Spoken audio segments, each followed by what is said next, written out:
Oi, gente, tudo bem? Já fiz uma gestão de risco agora, não caí na hora que eu subi, já estou no lucro, né? Bom, antes de eu me apresentar, comentar quem eu sou vou dar um contexto do porquê, o que, que me motivou a construir essa palestra, né? Um pouco de pressão da comunidade InfoSec compartilhar o que a gente estava fazendo no Nubank, como que a gente estava estruturando e inovando num ambiente muito burocrático, moroso, que é fazer gestão de riscos como um todo, né? Mas a minha maior motivação foi exatamente porque eu não gostava muito das áreas de risco, né? Eu vim sempre de uma carreira técnica, vou explicar um pouco sobre isso, né? E eu sempre sofri muito com as áreas de risco, as áreas de auditoria interna. Eu não entendia porque aquilo era importante, por que eu tinha que fazer aquilo naquele momento. A galera de risco não entendia o meu technical case, eu mostrava, olha, mas eu estou compliance, eu estou cumprindo os controles, etc, etc, mas era sempre muito desafiador. Então eu falei assim, bom, eu acho que eu posso tentar reinventar como é feito isso e no Nubank eu achei ambiente que me propiciava esse tipo de coisa. Então um pouco de quem sou eu, né? Como foi apresentado, né? Hoje eu estou cuidando das áreas de risco do Nubank de segurança e tecnologia. Estou há 3 anos e pouco, 3 anos e meio no Nubank, né? Minha carreira inteira foi técnica, como eu comentei para vocês. Então, já fiz pentest, já fiz code review, né? Já programei, não dá para dizer como, nossa, como o Gilson era um ótimo programador, mas eu quebrava o galho às vezes, né? Não sou um hacker, né? Sou low profile total, mas também eu não sou CISP, né? Vamos deixar as coisas balizadas aí. E como inovar num ambiente extremamente regulamentado como o banking, né? Quem já passou por instituições financeiras, seguradoras, sabe que é uma sopa de letrinha, um monte de regulamentação, um monte de coisa para cumprir, que a gente fica perdido. Aqui foi só algumas, né, que a gente tem no Nubank. Como eu sou responsável por todos os países onde o Nubank tem operação, México, Colômbia, Brasil, e as demais empresas também, no Invest, no Pay. Então, tem regulamentação a dar com pau aqui. Eu não vou entrar em nada disso, porque isso aqui não é uma palestra de compliance. Se fosse, vocês iam estar dormindo para caramba, ainda mais depois do almoço. Então, como inovar num negócio desse? E aí, some-se a isso o fato do Nubank ser uma empresa que cresce de forma exponencial, né? Eu entrei, o Nubank tinha 5 milhões de clientes, hoje tem mais de 60 milhões e mais de 1.500 pessoas engenheiras. Então, você soma-se a isso, o fato de precisar ter um monte de compliance para cumprir, um negócio que cresce, que você não dá conta, você não vai acompanhar o business jamais, engenharia codando, chipando coisa, e a gente não pode, de forma alguma, ou pelo menos evitar desacelerar o negócio, e isso gera... Opa, esse negócio aqui, alguém é de TI aí para ajudar no manual? Beleza. Isso gera mais ou menos 2.000 microserviços, hoje a gente tem no Nubank. Então, é um ecossistema extremamente complexo. Mais de 17 bilhões de requests HTTP por dia. Isso dá mais ou menos, isso não é um número preciso assim, mas mais ou menos 11 bilhões de mensagens trocadas entre esses microserviços e 300 deploys por dia. Aí você fala, putz, não vou inovar coisa nenhuma, né? Eu vou cumprir aqui o by the book, vou seguir o compliance aqui, mas como eu sofria muito com isso, eu falei assim, bom, eu vou ter a oportunidade de construir um time de riscos de segurança e tecnologia no Nubank do zero. Então, que pilares eu deveria levar em consideração na hora que estiver estruturando uma área como essa, né? Então, eu defini alguns pilares e tentei ser muito fiel a esses pilares, porque isso ia ser foundation para desenvolver esse time. Então, um dos primeiros pilares, né? Então, eu sempre usava o as of, né? Eu coloquei como ponto old, né? Que é como as áreas de riscos tradicionais operam nas instituições financeiras e etc.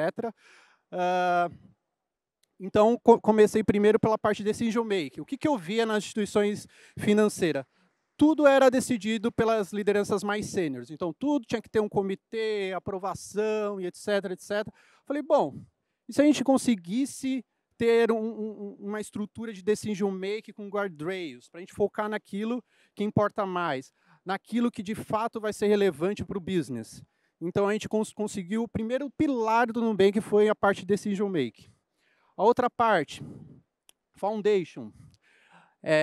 O que eu via nas áreas de riscos tradicionais, de banco, todas as áreas de risco, elas tinham profissionais com mínimo ou quase nenhum conhecimento em tecnologia, né? Eu sei por experiência em lidar com essas áreas ao longo desses anos.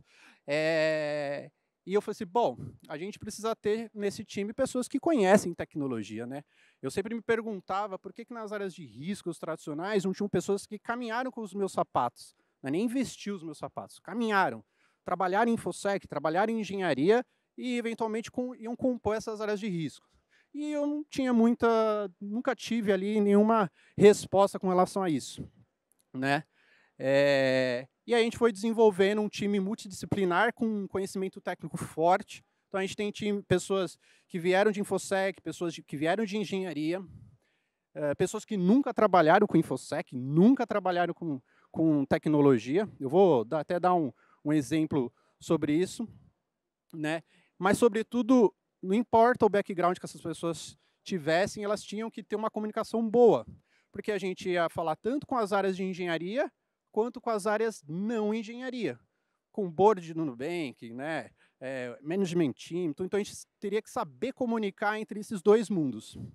Então, o outro foco da gente era dentro do Foundation e a cultura, né? O que eu sempre vi nas culturas das áreas de risco era muito focado em risk avoidance, né? Então, a gente, nas áreas de risco, sempre tentava evitar risco a todo custo, né? E isso gerava bastante burocracia. Então, para quem trabalha com InfoSec, quem já foi pentest, sabe o quanto odeia a burocracia, o quanto esses profissionais, né, existem para subverter a burocracia, para subverter os controles. Então, a gente precisava criar uma parceria, a gente chama da primeira linha de defesa e a segunda linha, e aí, fazendo um paralelo, áreas de engenharia, as áreas de InfoSec são a primeira linha de defesa, as áreas de negócio, e o time de risco, aí tem vários tipos de risco, mas o que eu cuido, que é tecnologia e segurança, a gente está posicionado na segunda linha de defesa. A gente precisava ser Smart Efficiency, né? Que é sopa de letrinha de compliance, um ambiente crescendo de forma exponencial. Eu não posso andar muito para lá, senão eu vou atrapalhar o moço ali, que eu gosto de andar aqui, né, gente? Então, a gente precisava ser Smart Efficiency. E automação, né? Quem foi desenvolvedor sabe que eu posso falar um pouco, o desenvolvedor é o bicho mais preguiçoso, né? Se a gente tiver que fazer 3, 4 vezes alguma coisa manual, a gente vai tentar automatizar. Então, a gente tinha essa cabeça dentro da área de risco. Como automatizar coisas, né? Como evitar o trabalho operacional. Simplicidade, né? Fazer o arroz com feijão muito bem feito. O que eu vi, às vezes, né, em outras instituições, pensava coisas da NASA, o controle do controle do controle, mitigar o risco o máximo possível. Não, vamos fazer as coisas simples, mas muito bem feitas, né?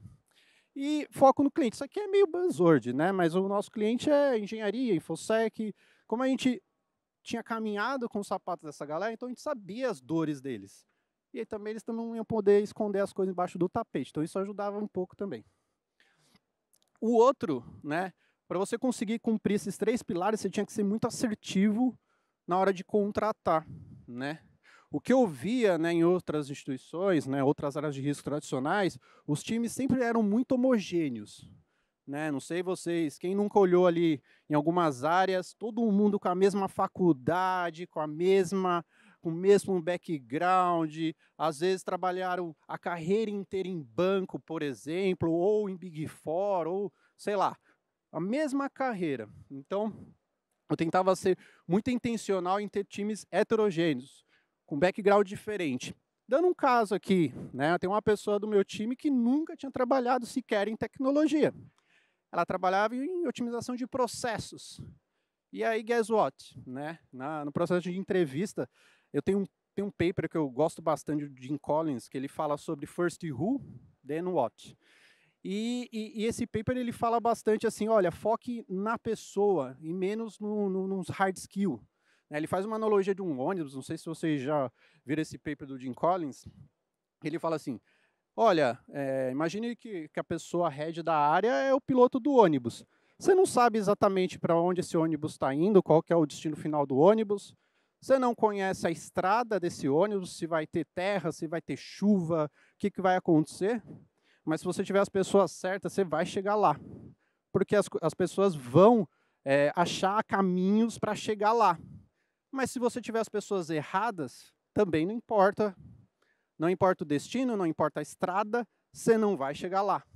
Então, a gente só ia conseguir reinventar as coisas se a gente tivesse pessoas olhando o mesmo problema por diversas perspectivas.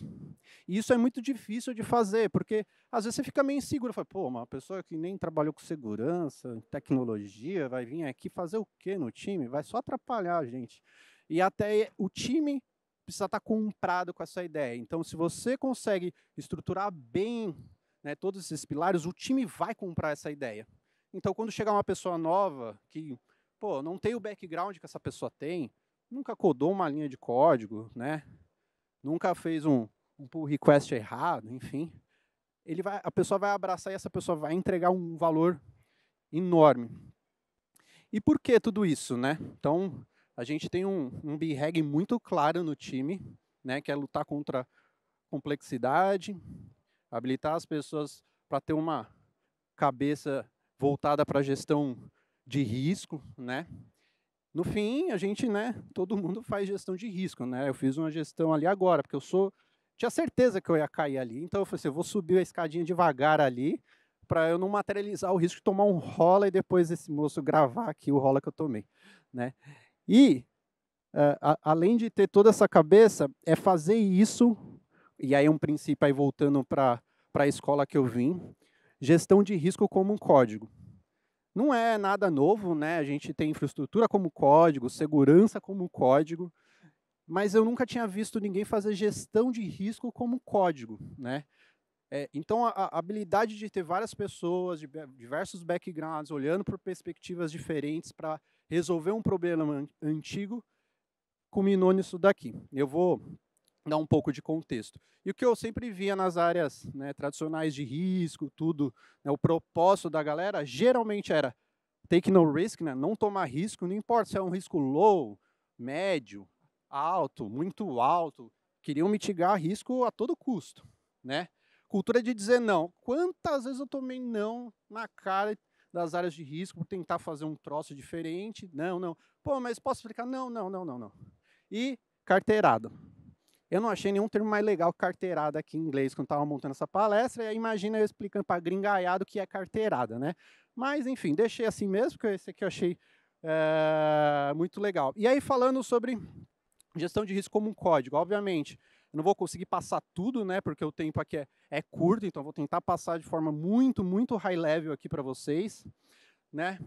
Quem nunca sofreu ou atrasou um projeto esperando uma janela de gestão de mudança? Quem nunca teve que ficar até tarde para provar um raio de uma mudança que uma pessoa ia colocar em produção? E aí, há 2 anos e pouco atrás, né, quando o Nubank estava se organizando para o IPO, tudo, aí veio e falou assim, ó, Dilson, então, né, a gente vai fazer um IPO e o teu time vai ficar responsável por toda a parte de SOX, que é uma das sopas de letrinhas lá, que habilita as empresas a estar compliance para abrir capital nos Estados Unidos. E aí tinha um monte de coisa ali para estar compliance, uma delas era a gestão de mudança. Eu falei, eu não vou falar o palavra aqui, mas eu falei assim, não, nem ferrando eu vou criar um comitê de gestão de mudança, esse negócio, eu achava um negócio terrível em outras empresas. Então, sentei ali com as áreas de Defensive Security, que é uma área técnica que constrói coisas para a defesa do Nubank, e aí, discutindo algumas coisas, né, como a gente tinha um background técnico, conhecia muito bem da regulamentação que a gente precisava cumprir, a gente chegou numa abordagem de infraestrutura imutável aplicada à gestão de risco. De novo, infraestrutura imutável também não é uma abordagem nova, tá? Isso aí já é bem conhecido. E a gente desenvolveu uma plataforma chamada Argonaf. Então, essa plataforma, ela substitui ali os nossos tradicionais comitês de mudança, que vocês devem conhecer por aí, né? A gente passa a declarar aquilo que a gente quer. Obviamente que está meio ruim isso aqui, não vai dar para vocês entenderem, porque a resolução é terrível, mas aqui, como que a gente faz? A gente mapeou ali. tudo que era extremamente crítico para o Nubank nos repositórios, né? O Nubank usa o GitHub até no suco, né? Então, tudo que era extremamente crítico, que deveria entrar no scope SOX, e de novo, né? Olhar aquilo que é mais relevante, né? Eu não vou colocar um controle com um monte de friction num README de um repositório, né? Não faz menor sentido. Então, a gente mapeou os repositórios que eram críticos, de construir uma plataforma que fosse capaz de a gente declarar todo o compliance, todo o troço que a gente precisava cumprir, e essa plataforma ela é encarregada de acompanhar as mudanças nesse repositório. Então, quando uma pessoa engenheira for lá, codou, tal, fez algumas coisas, e ele tem ali as instruções que ele precisa cumprir, e porventura ele fez o pull request, ele não cumpriu com tudo isso daqui, o próprio Argonaut vai lá e fala assim, opa, pessoa, seguinte, faltou tal coisa aqui. E aí a própria plataforma ela dá o rollback no código, sem gestão de mudança, ele não aprova o Gmood, basicamente é isso. Fala, olha, muda isso daqui, ajusta ali e tenta mais uma vez. E aí a pessoa engenheira vai lá, vai tentar fazer mais uma vez, vai tentar ajustar, se não rolar, tente de novo. E aí ele vai acompanhando todos os repositórios que são críticos para os negócios. Aí eu estou usando um exemplo de SOX, mas poderia ser qualquer coisa. E isso traz uma segurança incrível para a gente, né? Uma delas é fast feedback. Então, a gente consegue perceber as coisas, a gente consegue saber rapidamente o que está rolando de mudança, a gente consegue acompanhar muito de perto. Então, a gente recebe feedbacks rápidos. É fácil se recuperar. Então, putz, fiz um pull request aqui, quebrei alguma coisa, boom. O Argonaut ele vai voltar ao estado atual e você consegue segurar ali, reter o impacto nos clientes, né? Em clientes, leia-se qualquer coisa, tanto o cliente final quanto os nossos clientes internos. Isso dá confiança para grandes mudanças, né? Porque quando você não tem contexto, quando você está, sei lá, distante de uma linha de negócio que o engenheiro está desenvolvendo, você tem receio, né? Tudo aquilo que você não domina um assunto, você acaba precificando para cima o risco. Então, esse tipo de estrutura vai te dar bastante segurança para fazer grandes mudanças, né? Então, tem até um desenho aqui falando, né? Você consegue dar passos sólidos, né? Mesmo em ambientes incertos. Então, isso ajuda muito quando a gente precisa aplicar uma série de coisas. Então, por exemplo, né? Aqui tem uma analogia. Caraca, ficou feio aqui, hein? Desculpa aí, gente. Mas tem uma analogia aqui de uma corrida de cavalo, né? Imagine que o cavalo, é só coincidência que o cavalo ali é roxinho, tá? Não é intencional, não. Mas você está numa corrida com vários business, né? Ah, apareceu uma regulamentação nova. Apareceu um negócio novo que você vai ter que entrar. Deu a louca no Bacen. Ah, vou criar uma regulamentação aqui nova porque está muito tranquilo aqui, quase não tem nada.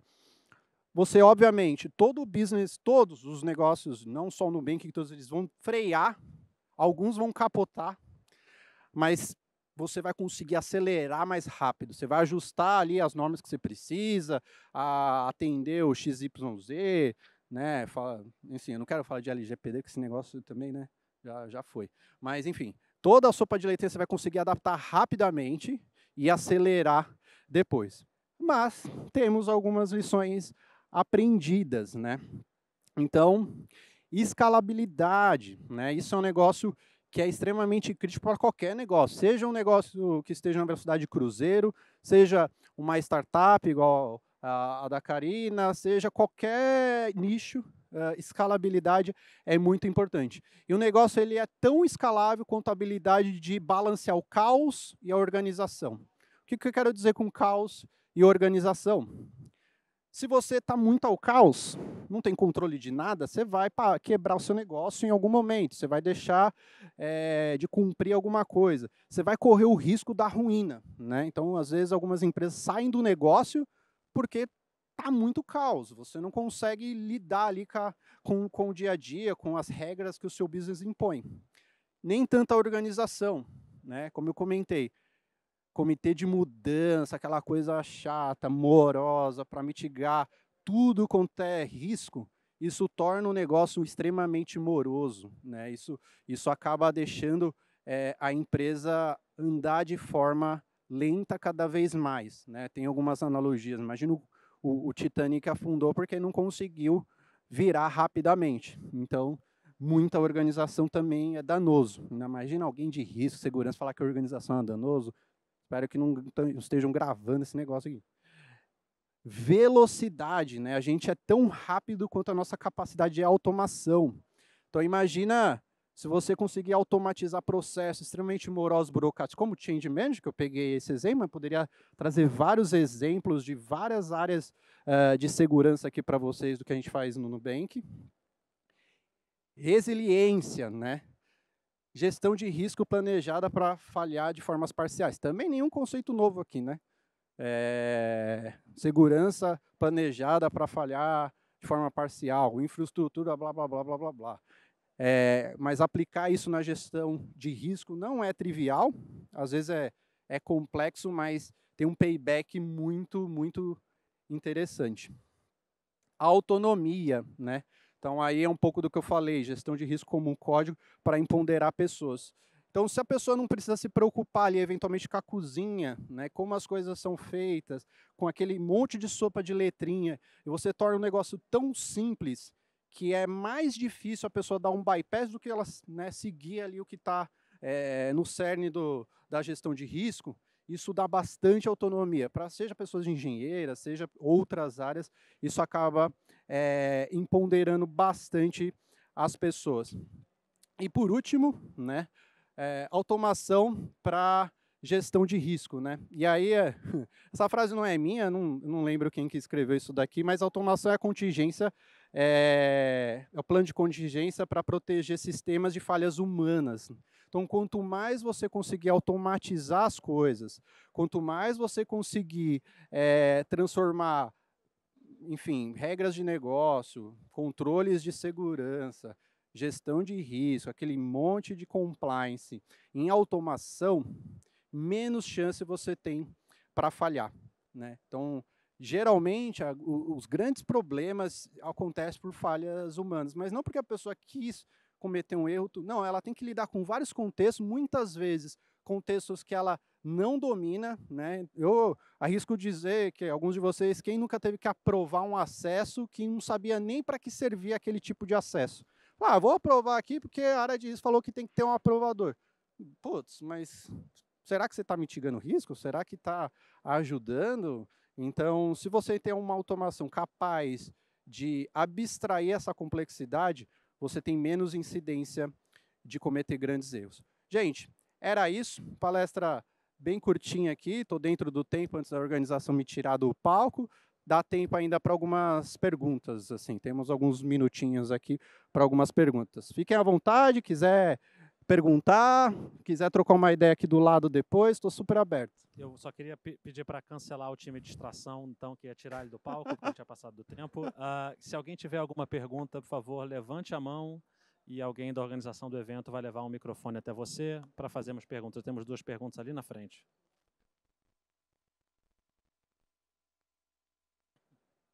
Tudo bem, meu nome é Fernando, eu sou da Payface. Eu fiquei um pouco curioso na questão de automatizar ali as mudanças, né? Por exemplo, eu pude associar ali com questão de testes, né? Então a gente implementa ali nos pipelines vários testes, né? Para se o desenvolvedor comitou alguma coisa ali que fosse quebrar uma outra, então rejeita o commit dele lá e não deixa passar. Até aí tudo bem. A gente consegue testar e prever. Agora, uma sugestão de uma mudança, né? Você fala, uma coisa funcionava assim, mas agora eu vou mudar ela. Aí como que eu vou, de forma automatizada, ali, saber se essa proposta de mudança, ela tem que ser aprovada ou não? Se é de forma automatizada, entendeu? Eu não consegui captar a ideia. Tá, uma excelente pergunta. Quando a gente vai precisar fazer grandes mudanças, assim, como vai mudar, sei lá, a lógica de negócio, como o Nubank aprova crédito, para tentar ser não tão técnico, né? A gente tem alguns thresholds ali na plataforma que vai conseguir mapear qual o impacto dessa mudança. E ele vai conseguir, pela perspectiva ali da plataforma, você vai conseguir. Vou dar um exemplo. Imagine que o Nubank, no modelo de crédito, aprova sei lá, é que eu estou usando crédito porque o que eu escuto, Gilson, aumenta o crédito aí, que o cartão é ruim e tal. Vamos supor que seja, sei lá, tem uma política que vai aprovar crédito até 50 mil reais, por exemplo. E aí a pessoa fez alguma mudança muito grande e você perdeu em algum momento essa lógica de negócio.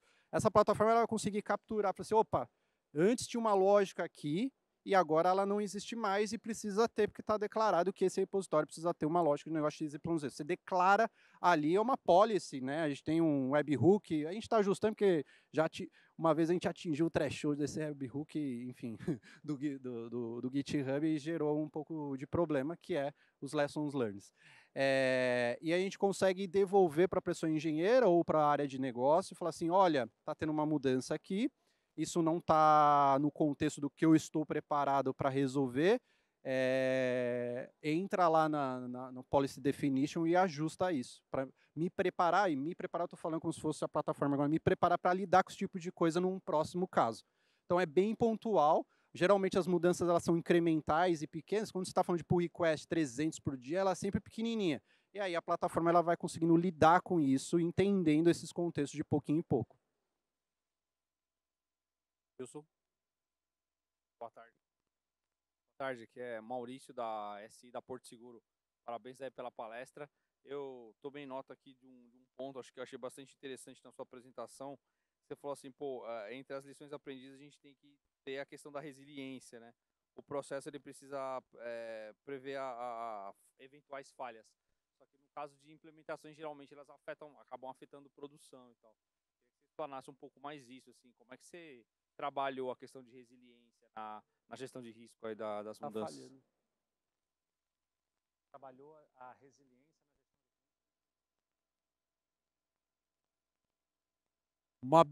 Uma boa pergunta, né? Eu dividiria em alguns momentos. Primeiro, a resiliência da gente, a gente aprendeu errando pra caramba, sabe? Ninguém reinventa nada, né? Sem cometer diversos erros. Então testar e errar, testar e errar. Eu até brinco com o meu time que eu achei que nos primeiros... Da Bunny. Quê? Ah, perdão aí. Nos meus primeiros meses de Nubank, eu achei que ia ser mandado embora, porque eu fiz tanta cagada que você não tem ideia. Então, isso acaba gerando resiliência para lidar com esses contextos. Então, esse é um momento. Pós empresa pública, aí você tem que mudar um pouco o contexto de como você lida com resiliência. Obviamente, a gente tem alguns níveis de controles. Então, se o primeiro controle falhar, a primeira layer, a primeira face do controle, por exemplo, para ir para a produção falhar, a gente tem outros layers. Lembra que eu coloquei ali um arquivo que tem uma série de coisas declarativas ali? Cada um daqueles é um layer de controle. Então, não funcionou de repente rolou um bypass, por exemplo. Quem faz o pull request não deveria ser a mesma pessoa que aprova. Puta, falhou esse controle por algum, sei lá, você tem um outro nível de controle. Então, você consegue falhar de forma progressiva, sem gerar um raio de impacto muito, muito grande para o business. E aí, a partir do momento que o segundo controle funcionar, você consegue, esse aqui primeiro falhou, deixa eu ir lá e ajustar. E a gente vai aplicando, ajustando de forma incremental. Espero ter respondido a sua pergunta. Olá, Gilson. Boa tarde. Eu sou o Fábio da Bunny. A minha pergunta é o seguinte, nós sabemos que a maioria das pessoas em relação à segurança da informação hoje são muito voltadas para a parte técnica, né? Inclusive você comentou que veio da parte técnica. E hoje você atua com a sua equipe na segunda linha de defesa, né? Mais voltado ali no tático. Como que é para você manter a sua equipe alinhada nessa segunda linha de defesa e deixar o pessoal que deixe um pouco de ser mais do técnico e comece a agir mais na segunda linha de defesa, olhando também ali a parte estratégica da terceira linha, mas também atuando na primeira, mas mantendo sempre na segunda linha de defesa? É uma pergunta muito interessante, porque eu mesmo sofri quando eu vim para a área de risco. Eu estava vindo de uma área técnica, então eu não sabia o que era risco, eu não entendia muito bem, então existia por um período um overlap grande. E aí eu fui aprendendo o meu lugar ao sol enquanto segunda linha de defesa e como eu poderia alavancar o meu conhecimento técnico. E com o meu time não é diferente. Lembra do processo de hiring? Então, primeira coisa, se a pessoa é louca... Mentira, brincadeira. Se a pessoa é louca o suficiente para pular para uma área de risco como eu. Mas a gente estruturou um processo de hiring que testa esse tipo de... eu não quero usar word tipo mindset, mas se a pessoa tem uma capacidade de se adaptar muito grande, se ela consegue aprender muito e muito rápido. Então, isso ajuda a gente criar delimitações, porque eu também não tenho tempo para fazer o trabalho da primeira linha, mas, ao mesmo tempo, esse conhecimento técnico ou diverso dos times ajuda a gente a criar uma sinergia e proximidade da primeira linha. Então, meu time é um time de segunda linha de defesa, mas as pessoas fazem certificações técnicas, CH, AWS, enfim, faz coisas também voltadas para risco. Mas a gente tem uma missão muito clara. Então, quando você tem uma missão muito clara dentro do time, como eu comentei do nosso BREG, é fácil a gente separar. Às vezes a gente estica um pouco a role para, enfim, ajustar ali. Por exemplo, o Argonaf foi construído com parte do meu time de engenharia, parte do time de engenharia de InfoSec. Mas a gente sabe que manter isso é a primeira linha. Então, às vezes a gente constrói coisas e entrega para a primeira linha. Constrói coisas, entrega para a primeira linha. Ou dá o guidance para a primeira linha. Mas a gente tem muito claro, operação, construção de engenharia é a primeira linha. Governança, gestão de riscos, obviamente com um approach mais técnico, segunda linha. Acho que só tem mais uma. A última pergunta, exatamente. Segura os moços aí para não derrubar breve, né? Eu vou segurar a Mossad aqui. Uma pergunta rápida. Você responde para a área de tecnologia ou para a área de riscos? E como é que é a relação que você tem com a área de tecnologia e de riscos? Hoje eu respondo para o CRO do Nubank, né, o Chief Risk Officer, que responde para o CEO. Eu não estou no pilar de tecnologia, então não estou no pilar do CTO. Então tem o CTO e o CRO, né? Então eu respondo para o CRO. É muito mais por uma questão de independência, né? Às vezes não é um mar de rosas, né? Não é um mundo roxo, assim. Às vezes rolam umas discussões, umas tretas, mas faz parte. Então, por uma questão meramente de independência. Mas é uma relação muito saudável, né? Os times da primeira se dão muito bem com o time nosso aqui. Eu vou falar, né, pelo meu time propriamente dito. Não existe, por exemplo, eu não vou fazer porque é área de risco. Não, a galera procura a gente bastante. Pô, Dilson, alguém do meu time, a gente está pensando em fazer tal coisa. O que vocês acham? A gente queria tirar uma dor, porque eles sabem que a gente já sofreu as dores deles, a gente veio dali. Então, existe uma abertura muito maior, porque é muito mais fácil você se conectar com os seus do que se conectar com as pessoas que não têm uma empatia e você nunca sofreu aquelas dores. Beleza? Eu tenho que descer aqui. Os homens tá bravos ali. Tá, gente? Obrigado, hein? Valeu.